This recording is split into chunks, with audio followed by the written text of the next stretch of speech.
What's up, everybody? You're listening to the Hustle and Flow Chart podcast with your boys, Matt Wolf and Joe Fear. Check it. Hey, welcome back to the Hustle and Flow Chart podcast. Hey. My name is Matt Wolf. This is Joe Fear. What's happening? Thanks for showing up and, press and play on the radio. On your cassette player. That's just kind of silly. Yeah. Thanks to those tuning in on 8-track and vinyl. Thank you for sticking with us. These are great days, riding down Pontiac, going down the road. Yeah, and twice a week you go to the record store to pick up our latest podcast on vinyl. Ooh, we should make those. Ooh, send those out to our favorite listeners. All right, Hustle and Flow Chart goes vinyl. We'll be the first podcast to go vinyl. I don't know. That's probably not true, but who are we talking to today? I'm going to look it up now. Look it up after we record this intro. Okay. Fine.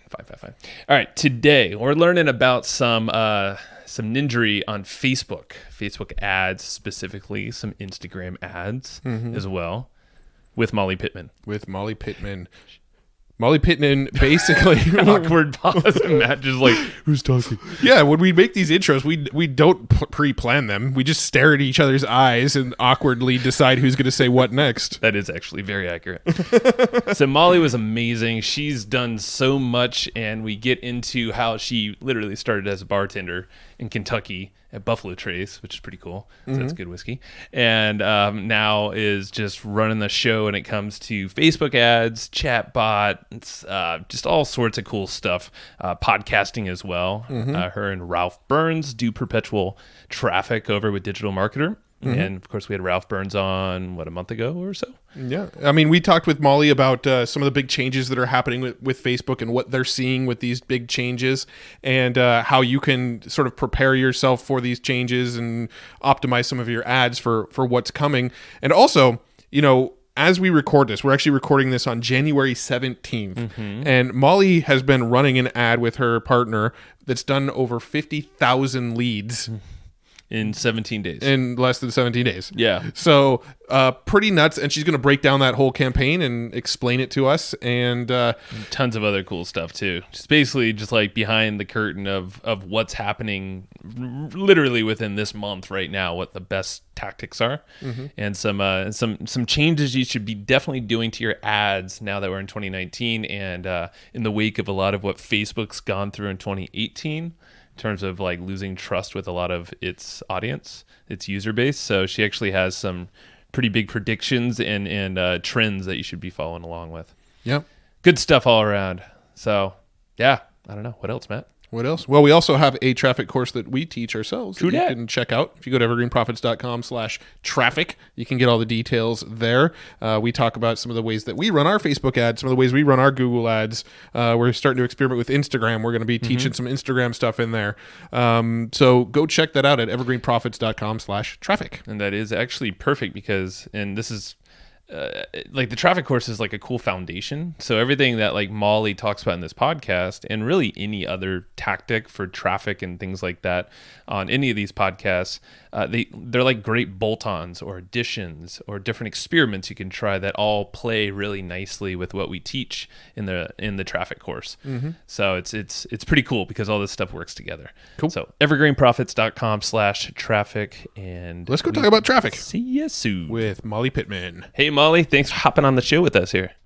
Hey, guys. So happy to be here. Yeah. So we've been going back and forth for a while, and we have a lot of mutual friends, too. And I don't think we were talking about it, but Jenny DeRose, she's... I love her. I know. She's amazing. Yeah, we actually used to share an office with Jenny, so almost all of our Facebook knowledge at the moment was us kind of looking over Jenny's shoulder. Don't you wish you could just extract her brain? She's seriously one of the smartest people I've ever met. No kidding. I mean, it's like she's what, scientist turned just ad genius. Like, I know. And that's like the side of marketing that I think I'm least good at, like the analytical side of things. So I worked on a project with Jenny last year, and it was great because it was like, great, this is a meeting of the minds. That's actually interesting. You said you're not that analytical, because I feel like, because I'm personally not either. So that's why Matt's typically deep in the ads for our company. But Yeah, maybe that's something we chat about in a little bit, how you do For that. sure. Yeah. I would love to talk about that. Yeah.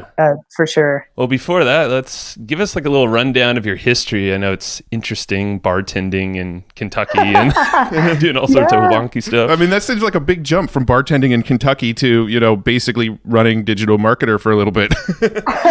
Yeah, it's definitely been a journey. And I love to tell my story because I think it shows you like the beauty of what we do with digital marketing and online business is you can grow really quickly, right? Like things can happen very fast. Think about if you're a doctor or a lawyer, your growth is a bit slower. You know what I mean? Yeah. So I love that about this industry. But I started as an intern at Digital Marketer about 6 years ago. And before then, I was a bartender in Kentucky, randomly decided to move to Austin with like $2,000, had no idea what I was going to do. And started this internship. They hired like 10 to 15 people at one time. And at the end of a 2 to 3 month process, a few of us were going to get full-time jobs. And so I learned a ton in those few months. They had us come up with like business reports to see for business ideas that they were thinking about starting, right? Yeah. And anyways, it was a really cool process. I was lucky to be hired, started doing organic social media. I was placed over, with Ryan. And that's when Digital Marketer was really becoming a brand. So I was like the 5th or 6th person there, and then really got into ads. And still, that's my bread and butter, what I love to do. Became VP of marketing a few years later. So got to, really look at things from a broad standpoint, the whole customer journey. And then a little over a year ago, went out on my own, did some agency work, figured out pretty quickly that wasn't really for me. It was like having 10 bosses at a time. And I didn't want to build out a team, so it just wasn't best. So last year I partnered with Ezra Firestone to get back into education, which is what I really love. So I've got a few businesses that I partner with to run their Facebook ads. And then most of my focus now is back on teaching and mentorships and just helping media buyers get better, and also helping more people come into this space and learn the skills that we have that, we all live pretty cool lives because of what we get to do. And, I know I have a lot of friends that are stuck in corporate jobs they hate. And I'm just kind of on a mission now to help people that aren't in this space learn these skills, because every business needs help with this stuff nowadays. You can't really ignore it. Yeah. No, that's so cool. When you were in Kentucky and you were moving over to Austin, did you have like aspirations to be an entrepreneur, or like did that kind of come because of Digital Marketer? Yeah, I mean, I've always known I wanted to do something with business, but I wasn't quite sure. And I was a business marketing major, and my advisor in college told me, you should move to Austin. Like, for some reason, I just see you there. I think you would have a lot of success. And I was like, well, let's see what happens. But it could have gone a lot of different ways. I actually, when I first moved there, thought that I wanted to be I worked at a bourbon distillery in Kentucky, Buffalo Trace, and I really loved that. And I wanted to stay in that industry, like high-end spirits, craft beer. But, in Austin, that was very competitive. Those jobs were very competitive. So thank God I didn't go that direction. And here we are. And I think that's a testament to, I really don't like when people ask, where are you going to be in 5 years? Because none of us know. Yeah. Right? 6 months. If you work hard and hustle and go with the flow, as you guys talk about, things can end up in very different ways. Totally. I'm curious too, is how did you get into ads specifically? So was that did something pique your interest at Digital Marketer? Well, I started doing the organic social media on the Digital Marketer page and Ryan page. And it's, that's a sort of gateway drug into ads, right? Because there's that boost post button, one kind of leads to the other. Yeah. So and the media buyer at the time for Ryan had just left. And so he didn't have anyone to do it. So I just went to him and, told him that I was interested, and he bought me a few courses. I remember one of them, he was like, you have to promise me you will use this information for good and not evil. Like, That's true. So he bought me a ton of courses and then was like, here, like spend $1,000, but you need to make more than you spent. And I did. And then he gave me more budget. And, it kind of went from there. Interesting. So it's almost like a little game. It's like, here, I'm going to give you this much. Just give me more. Totally. Exactly. Yeah. That's cool. Ryan did a great job of like leading me to that growth for sure. Now, are you involved in MiniChat in some way? Because I know you had helped make some of the training for MiniChat. Yeah. So MiniChat was my first client when I left Digital Marketers. So I've helped them with, that course, a lot of their user education. I planned a conference for them in September. They had 1,000 people there to talk about bots, which was awesome. But they have hired like a full marketing team now. They have a CMO. So, and I've really moved on from the client game. So, I still keep in touch, love MiniChat, still teach bot stuff, but not directly working with them any longer. Cool. Got it. That makes sense. Now, yeah. Going back, the whole like not being analytical thing and being all about the ads.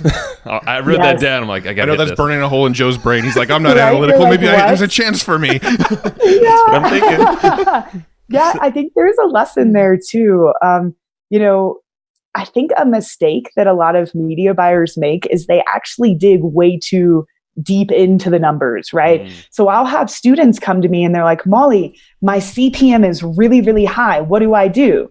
And I'm like, okay, hold on. What's your actual goal with this campaign? And they'll say, cost per lead. Is that metric successful? Like, are you getting, the volume of leads you want at the price you want? Yes. Okay, well, don't panic about your CPM, right? Because when you log into something like Facebook, there are so many metrics that you can look at. So I think this has actually been beneficial for me that I don't love diving into the numbers to that extreme because it allows me to stay like super just looking at things from a big picture, right? Which is really important for scale because a lot of issues I see media buyers have is they get hung up on something like that and it keeps them from scaling. But I've also been lucky to always work with a data analyst. So when I was a digital marketer, I hired a guy named John Grimshaw and he's like the other side of my brain, right? And so he was always telling me, Molly, we should make this scaling move because the numbers say this. And then he now works with me. So we've, stayed this mutual brain together. So I've also been sort of spoiled in that I do have someone digging in and making sure there's nothing I'm missing.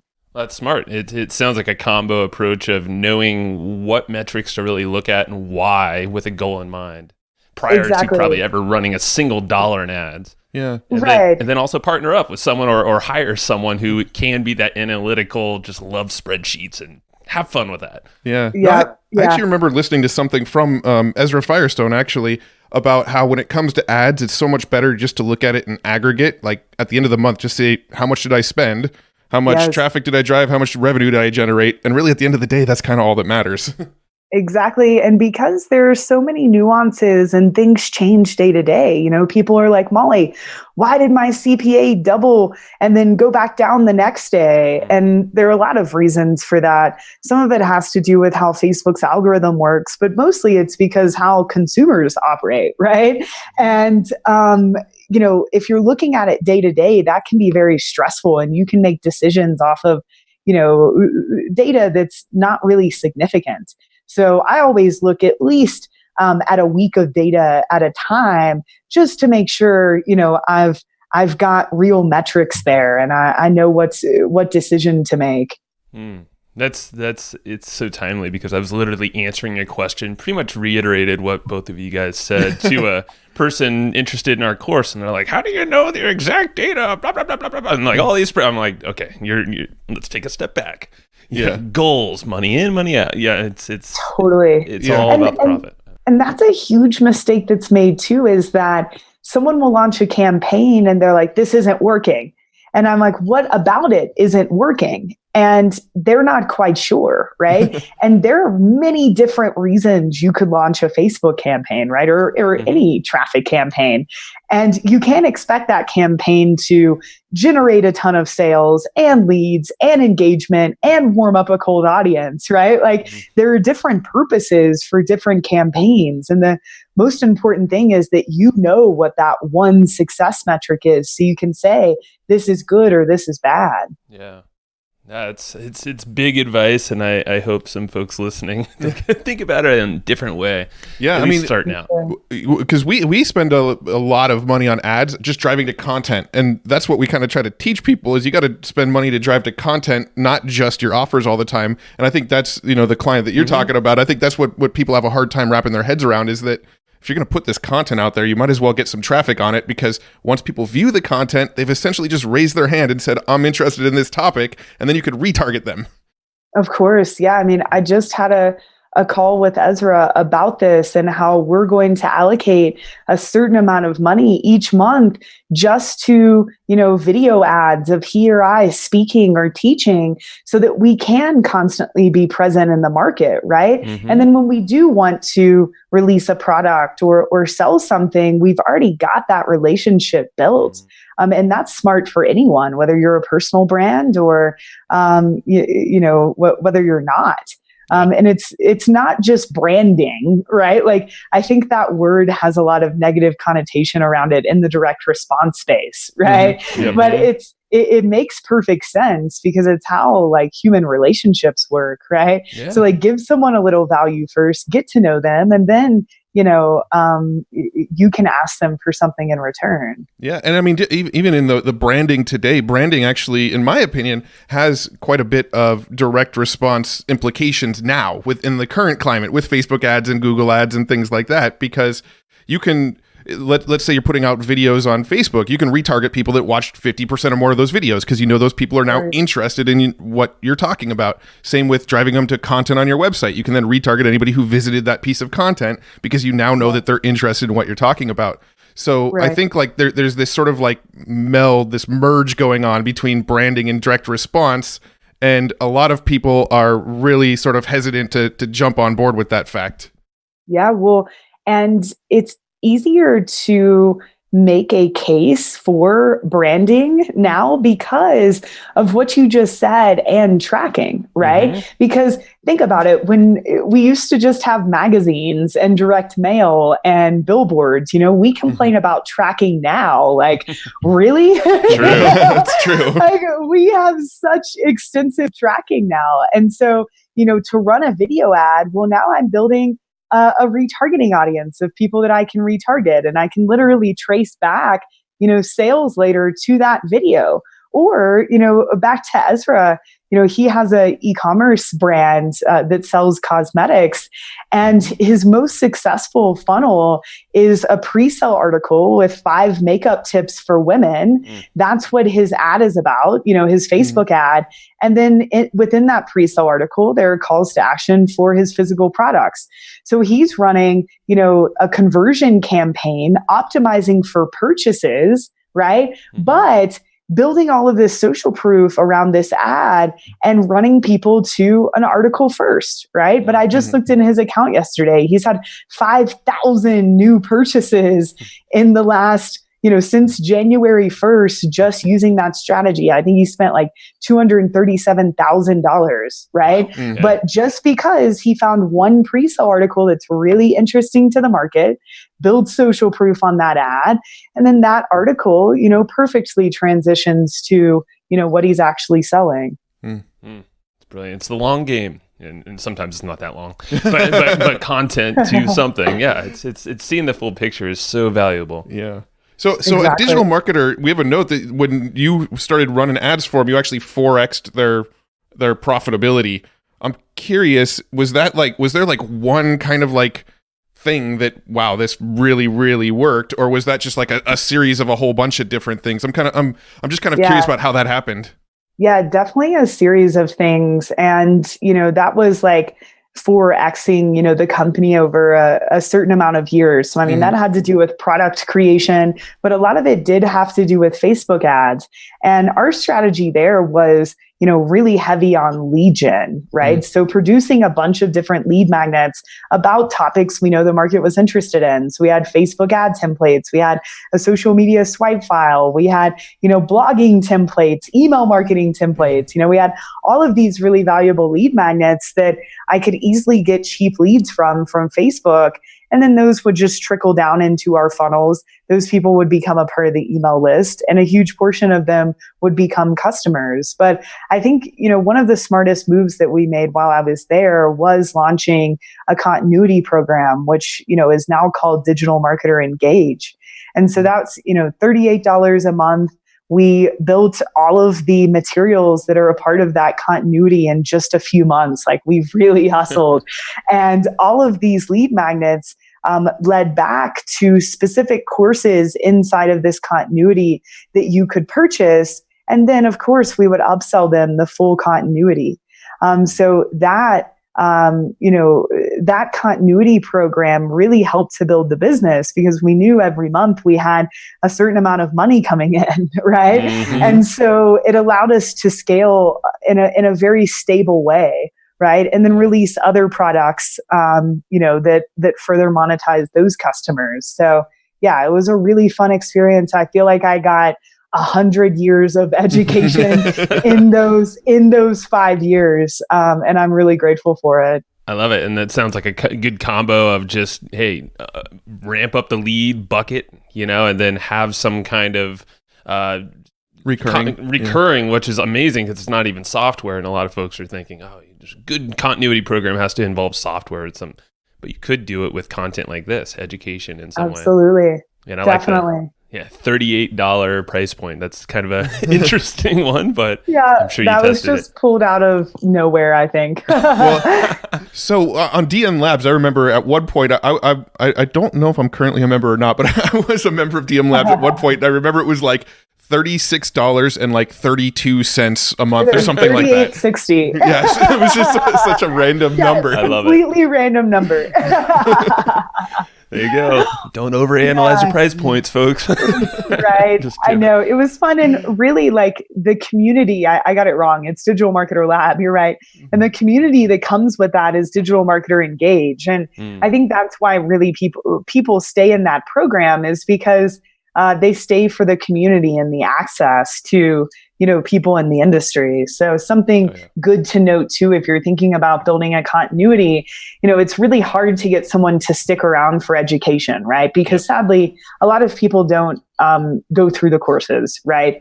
And so if you can have, that's why software is amazing, right? There's like a huge, I'm losing my words, but pane of disconnect there. And so the community really acts as the pane of disconnect for that membership. And it's also great because you continue to build the relationship with the customer there. And then when it comes time for TNC, right, or to sell more expensive products, they're ready to roll because they just want more. Yeah. So smart. Yeah, buy for the training, stay for the community. That's kind of our philosophy Similar with our course right now. Yeah. Awesome. So pivoting over to what you were saying about Facebook ads being completely different in 2019 as compared to last year, and you've already made some massive leaps. So is it like 50,000 leads? I think over that. Yeah. Just as year alone. Well, that's over 50,000 leads just in 202019. That's 17 days to the time of this context, it's January 17th when we're recording this. Yeah, I'll tell you, so that particular campaign you're talking about there, that's a really cool project I get to be a part of. So it's a docuseries about the keto diet.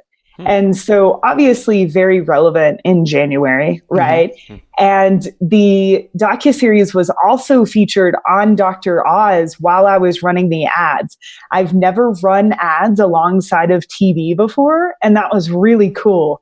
But anyways, we were getting people to opt in for this docuseries. And then Naomi Whittle, who is the host of the docuseries, she has other products that she sells, throughout the funnel that have to do with health.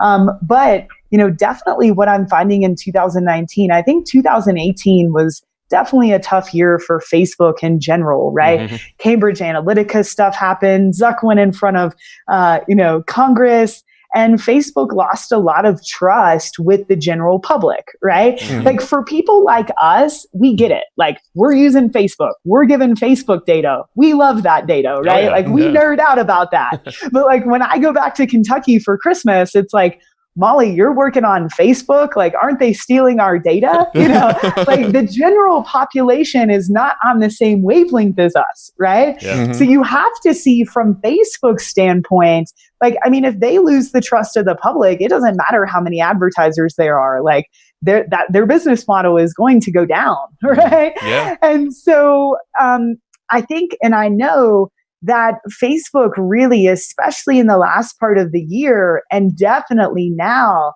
has had to change their algorithms so that it's really optimizing for what is truly best for the end user. And one of the biggest indications of that is social proof on an ad, right? And social proof, along with your click-through rate, is what indicates, you know, your relevance score out of 10.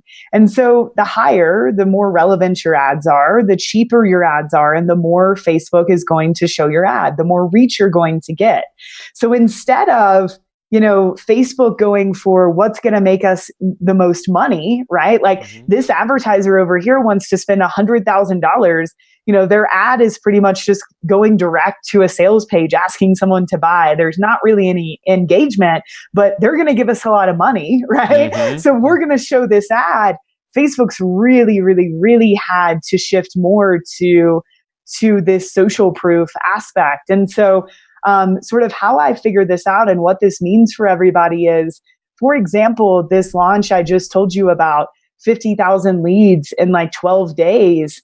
What I did for that is I didn't actually create any new ads. Like I had run ads for them last year.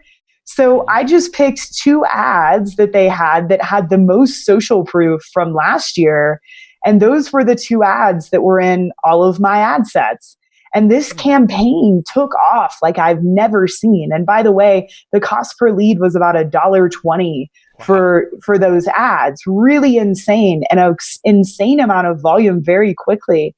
And so a huge part of that was because the ads already had really high social proof out of the gate. Facebook weights those high and they just take off, right? So one of them ended up with like 11,000 shares. The other one had 8,000 shares. And a really good frame of reference is like, if your share to reaction ratio can be like more than 30, 40, even 50%, Facebook really loves that, right? Because if someone loves your ad enough to share it, like sharing an advertisement, you know, that must be a very interesting and engaging ad that people are going to like. So my strategy now, especially for people who have run ads in the past, same thing with Ezra, what I just talked about, him spending $237,000 so far this year. That's just on 2 ads. We just ranked all of his ads from last year by page post engagement, chose the 2 ads, you know, that go to that pre-sale article that have the most social proof on them. And he's having the exact same results. So, and even if you don't already have ads with that social proof, you really have to think about, so for this launch I'm doing with Ezra right now, I obviously didn't have any ads that already had social proof because this is new. So what I did is I took 2 photos of us that we never ever meant to be in ads. Like one's a selfie and one is us sitting by like a river. Like they do not look like ads. They look like completely just organic posts. And then I wrote 2 ad copy variations. One is telling my story, right? It's very personal. And then the other is about this campaign that I generated 50,000 leads and how, you know, I wanted to help others do the same. Very long form copy, 2 very personal photos. And these are getting really good engagement. And so, you know, in this entrepreneur market, things are more expensive. But just since Sunday, we've had 4,000 leads generated from Facebook for about $4 a piece, just from those 2 ads. So, I think Facebook's just really having to move more towards social proof. And I think native advertising has always been a term that we've thrown around, but it's more important now than ever, right? Like Facebook wants this to be social, right? Versus, Molly, a year or two ago, I would have had a cool GIF made, scrolling through my slides for the webinar, talking about everything they were going to learn. It would have been like an ad, right? Yeah. And people might have taken action, but people can get behind a person and a story way more than, okay, there's this webinar I can join, right?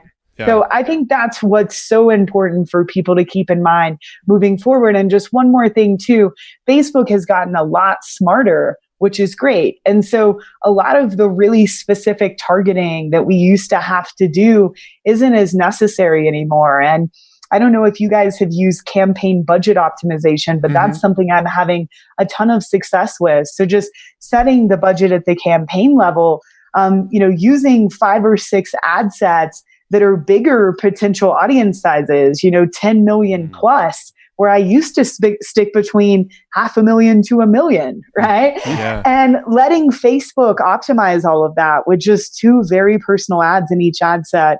That's what I'm finding to work right now. So cool. Yeah, no, there's a couple of things I want to try to dive into on all that you just said.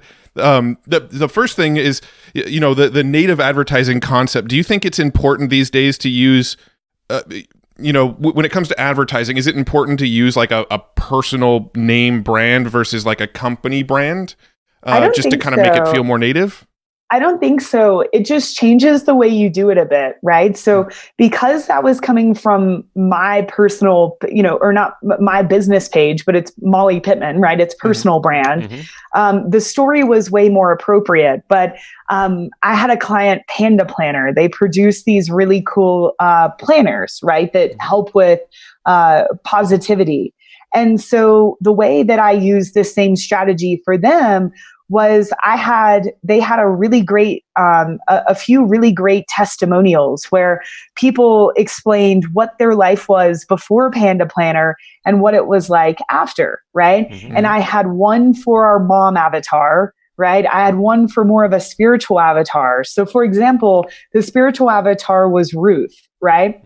And this was a pretty long ad in quotations, so that you knew it was someone else talking, not Panda Planner, right? There's a carousel ad of Ruth using the planner. So very personal photos. And the story was telling, how Ruth was going through a divorce. She lost her job. She had a lot of anxiety and stress. And she started using this planner and she was able to get her finances in control. She, started meditating. So even though this is a brand, they're telling a story about a customer, right? And we're targeting a market who we know is experiencing these same pain points, right? So if you're a brand, you just kind of want to tell stories about others, right? If that makes sense. It's a bit more than a testimonial. But that was the best performing ad for them last year, was all about Ruth, because people could really, they could relate to that. Same thing, we had a mom avatar and, she had missed a kid's birthday, right? She had a lot of kids. She missed their birthday and she felt terrible. And she was dealing with all of this mom guilt, right? Which the market can obviously relate to. And then she found Panda Planner. She's organized. She meal preps now. Her kids are happier. There were photos of her, how could you hide that as spam? Right? Yeah, it's true. Which is the game we're playing now, I think. I think that's super cool. And it's interesting that, Facebook really wants this more oh, no, we need good feels on the news feed now, which is great for all of us mere mortals that are just hey, let's just throw a cool experience. Or if it's a customer, it's very simple. You can approach a customer and, maybe there's a few questions you can ask them. Very simple testimonial, get their story. And then maybe a cool personal picture. Anyone can give this a shot. Yeah. I think so many people don't even go through that process of actually just kind of defining that avatar either. They don't know who they're talking about. They're throwing up a piece of content or an ad and just trying to spread it wide without actually even thinking about who they're talking to. Yeah, for sure. I mean, that's so important. If you guys out there Google digital marketer ad grid, There's a really extensive blog post that if you're having trouble with coming up with your avatars and especially how those relate to your ads, the process that I created there will help you a lot because it's important to know your avatars, but also know your hooks, right? The reasons someone wants a product. So for example, one of the reasons for Panda Planner is that there is positive psychology built into this planner to decrease stress, right? But that meant very different things for Ruth, right? Who lost her job and, was going through a divorce than it did the mom avatar who missed the birthday parties and, is trying to keep all of her kids stuff straight, right? Yeah. So that process will really help you define your avatars, define your hooks, but then make sure you're writing ad copy that speaks really deep to what that hook means for that specific avatar. That makes sense. Now, would you recommend a specific number of avatars to test an ad set or, like a whole new campaign, let's call it, on Facebook? Well, I think it depends. Like if you're just getting started and you're needing to do testing, I would create 3 or 4 avatars, but create different campaigns for each, right? Because the targeting in the ads in those campaigns are going to be very different, right? So like, for example, for Panda Planner, I had a campaign that was just the mom avatar. Right. And the ad sets for different interests, like mom blogs they might follow, products they might purchase, stuff like that. And then within each of those ad sets, I was testing 2 ads, right? And then new campaign, okay, spiritual market. Well, that's going to be very different. I need to target, people who teach meditation and, self-help influencers and self-help books, right? And then I'm going to have the 2 ad variations about Ruth. So that's how I've found to keep it the cleanest. That's good. Yeah, and that's a simple breakdown right there. Love it. Are you using any platforms off of Facebook? Obviously Instagram's kind of tied into Facebook. Are you using Instagram or Google or YouTube or any of these other platforms to drive leads, or is it pretty much all Facebook? Definitely Instagram. And honestly, a majority of the traffic I'm running right now is on Instagram just because it's cheaper, right? But I kind of forget to say that because like you said, Instagram's just a placement inside of Facebook, right? Yeah. So, but that's something that I got out of the calls with the call I just had with Ezra. He is setting up campaigns for his content specific just to Instagram feed and stories because it's like half of the cost right now because there's a ton of volume there and not as many advertisers. So definitely Instagram, YouTube, and Google, absolutely. More so for retargeting though, right? Because what I found is that when you start running Facebook ads, someone sees you in their newsfeed, then they go to Google you, right? Just to see if they can find more or figure out more about you, right? So you want to make sure you're present there. Also retargeting on Google Display Network. And then same thing, YouTube's a perfect place for retargeting. I know there are a lot of people getting great results from cold traffic, from YouTube and Google. I just haven't. I've been focusing on, what I'm good at. Have you noticed with Instagram, like is obviously everybody should kind of test both, but have you seen like one to be more effective than others between stories and newsfeed? There's definitely more volume in the more real estate in the stories, and they're more cheaper. In terms of what's more effective, I haven't really seen one over the other. I'll go back and look when we're done with this launch and compare, stories to Instagram feed. Because that would be really interesting. But I definitely know that there's more volume in the stories because think about how many more times like people click through stories. Like they're consuming so many more stories than necessarily they are in the feed, right? Right. And a lot of advertisers don't know how to use that yet. They're like, stories? What's that? Yeah. Well, do you have some best practices for ads in the stories? Yeah, best practice is to make sure you're understanding the medium, right? So it might be wise to create a campaign where you're just targeting the stories because the creative is going to be very different, right? Yeah. So Facebook's getting better to where like these last ads I launched, honestly, I was too lazy to do that. And they still looked good in the stories, right? So Facebook's making it so they can take your ad and make it look nice in the stories. But there's a lot of creative things that you can do in the stories that just because it's different, right? It's a completely different medium. You're trying to get people to swipe up. Right. So just think about where you're showing up and what that means for the end user. Also, multiple stories back to back. That's an ad that Ezra's running that's really smart. He's got 3 stories back to back as an ad that sort of tell a story, as you click through. So I think that's wise also. I didn't even know you can do that with stories. So you can make 3 videos and as the ad, they run what you're watching somebody's story feed. Exactly. Ooh, yeah. I've seen Frank Kern do a little bit of that recently. Really? Yeah. I didn't even know that was possible. I thought you kind of had 15 seconds and that was your ad. Right. Times are changing. It's interesting. And what you can do is Ezra has a screenshot in one, and then when you click again, he's circling the part that he wants them to look at. Right. And then they click again, and then there's an arrow to swipe up.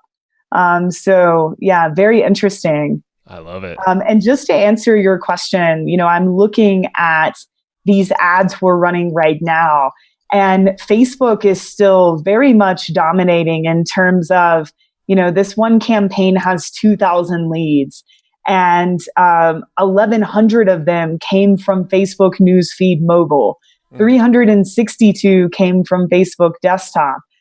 315 came from Instagram feed, and 13 came from stories. Now, again, I told you that I didn't really optimize these for stories, so I'm not surprised. But Facebook is still very much dominant from what I'm seeing in a lot of instances from the ad standpoint. Yeah. I've noticed if on Facebook, if you just let Facebook kind of pick the placements for you and you do an image ad, it does not look the best in stories where it's just an image and then the text is cut off and then you have to click more. It. Yeah. Just make sure you're not saying, hey, click here. It's no, or whatever. Exactly. So something that I know you're good at and you talk about and you teach is how to train other folks to become an amazing media buyer. So what are some cool steps to do that if someone just wants to hire someone or train someone? Yeah, I mean, number one, if you're hiring someone that's not experienced, you obviously need to give them time to learn, right? And the best education they're going to get is experience, right? So just running ads. So making sure that you have a budget for them that you're probably not going to make your money back from, but this is where they're going to learn, especially applying certain teachings to your market and your specific business. That takes some fine tuning. But this person needs to be a sponge for information. I still am, right? I'm considered an expert at this, but I'm always listening and reading what other people are doing, because the more information that I gather, the more knowledgeable I am and the more data points that I have when making decisions here. So, shameless plug, I do have a course just for people that are wanting to become media buyers or to become better media buyers. And it's a 14-week membership. So lots of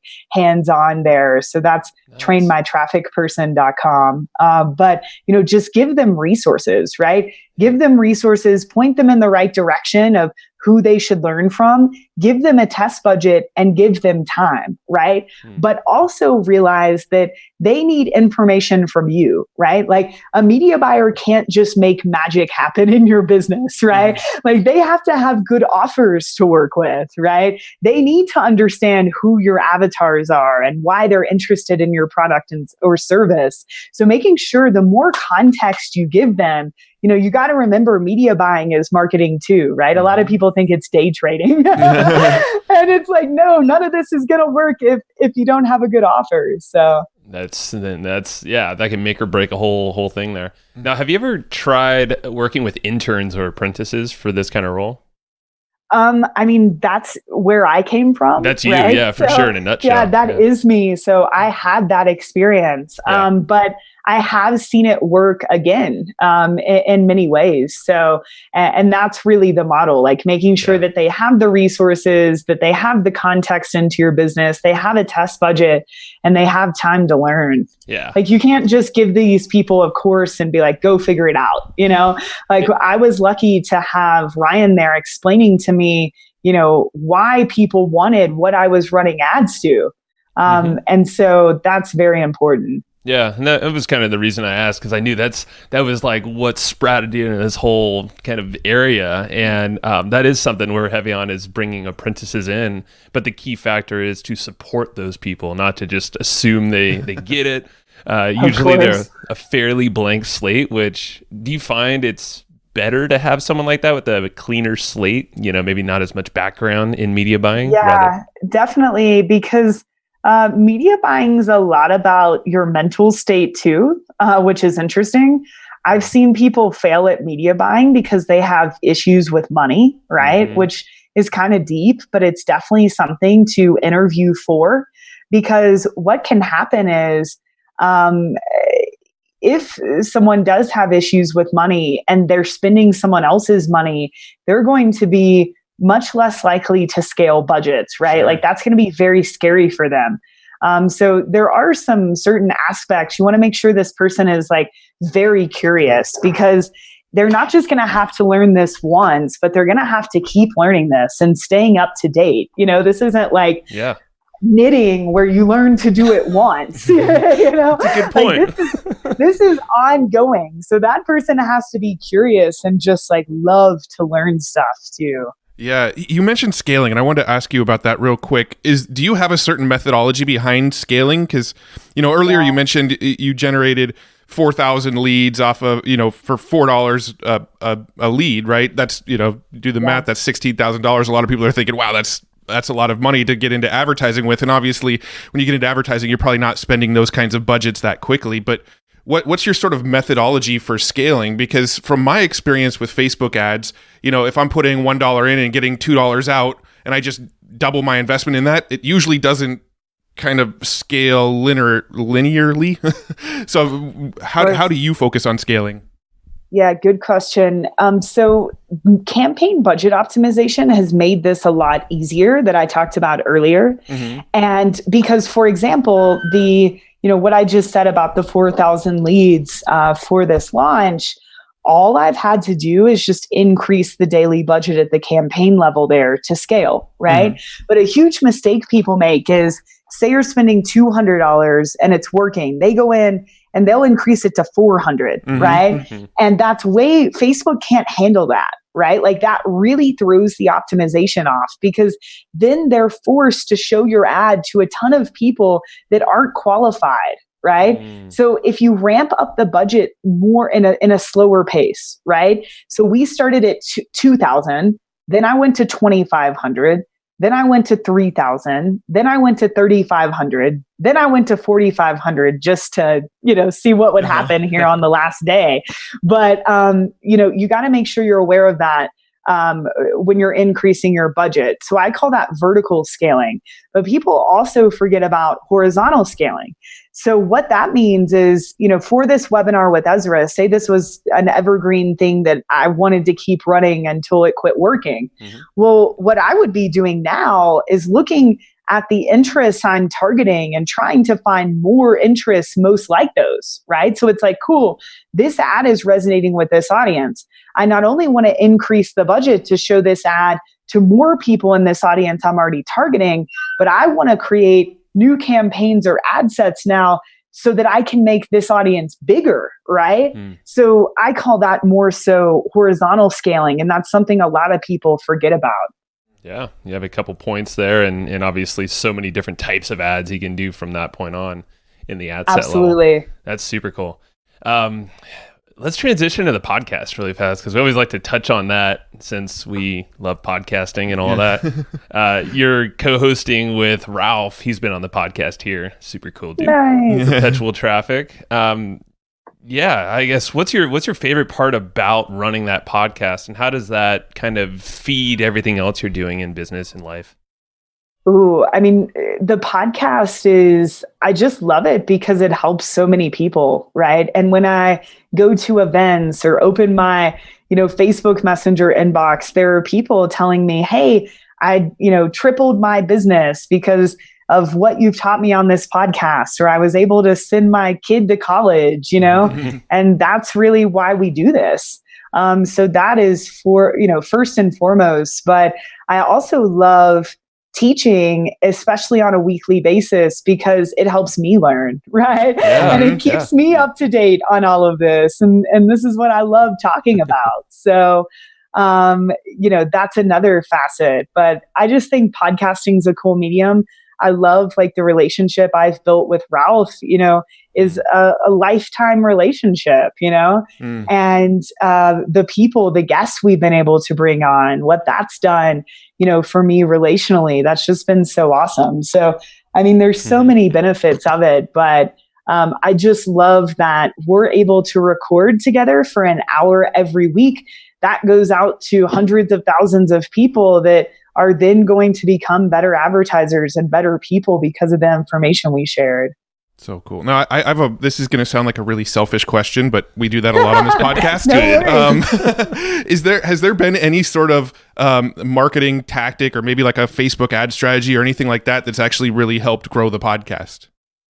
Not really. Honestly, we haven't done much in terms of advertising, which is very interesting because it is a podcast about advertising. In the beginning, we did do some Facebook ads. Those worked pretty well.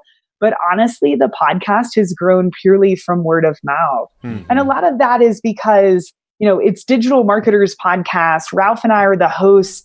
So there's some like intricacies of like, where does the traffic go? Mm. Or, it would be a bit different, I think, if it was owned, by one person. Mm-hmm. But yeah, it's just grown from word of mouth. But we are this year, our awesome editor, Darren, really cares about getting the podcast out more. So we are going to do some more stuff, in terms of getting more people to subscribe. And I do go on a lot of podcasts like this, to promote Perpetual Traffic, but yeah, it's mainly been word of mouth. So looking to learn from you guys. That's why, Darren reached out to us and he's like, hold on, because we shared a big list of our little levers that we do with Roland, because he was on the show last week, and Roland, I think, quickly forwarded that to Darren. He's like, you need to talk. Yeah. So, we're actually in the process of putting together a course around podcasting and marketing strategies and, how to get guests and all the technical aspects of podcasting. So that's something that we're in the works of. So anytime we have somebody come on the show that has a podcast, we always love to kind of pick their brain a little bit about it. Sure. Awesome. Yeah, of course. Podcasting is such a cool medium, and there's still so much opportunity there. Yeah. So what, I know you have the webinar tonight, so thank you for being on. No problem. Like you're saying, it was warming them up. What are some other cool stuff that you'd like to share with everyone here that you're working on? Maybe some future projects, places that you want them to dig deeper into?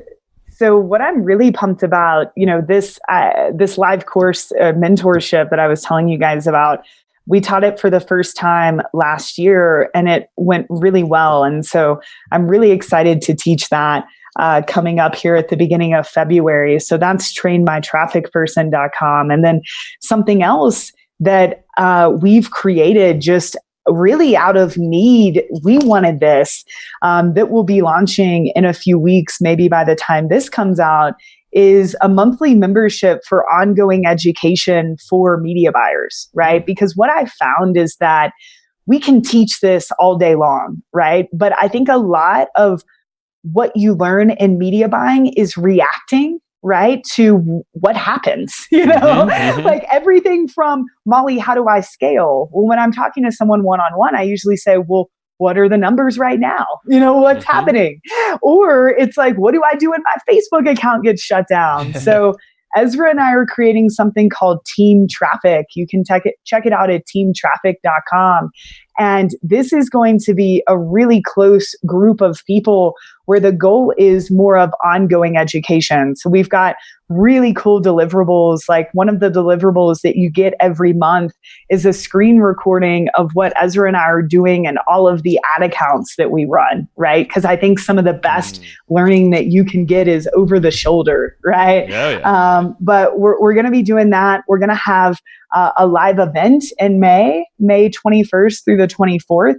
And that's going to be, if you want to take the 14-week course, but you would rather do it in 3 or 4 days, right? So that's going to be more of a workshop where you build out your Facebook campaigns with us, but no specific link on that yet, but just, look out for that to come. But yeah, just lots of resources for media buyers. And then I've got a book coming out this year about, digital marketing and how huge this is of an opportunity to get to live the life you want, and how do you get into this industry? Because I don't know if you guys experience this, but I have people reach out to me all the time, like people that I grew up with that are like, what do you do? I get how that. do I live your life?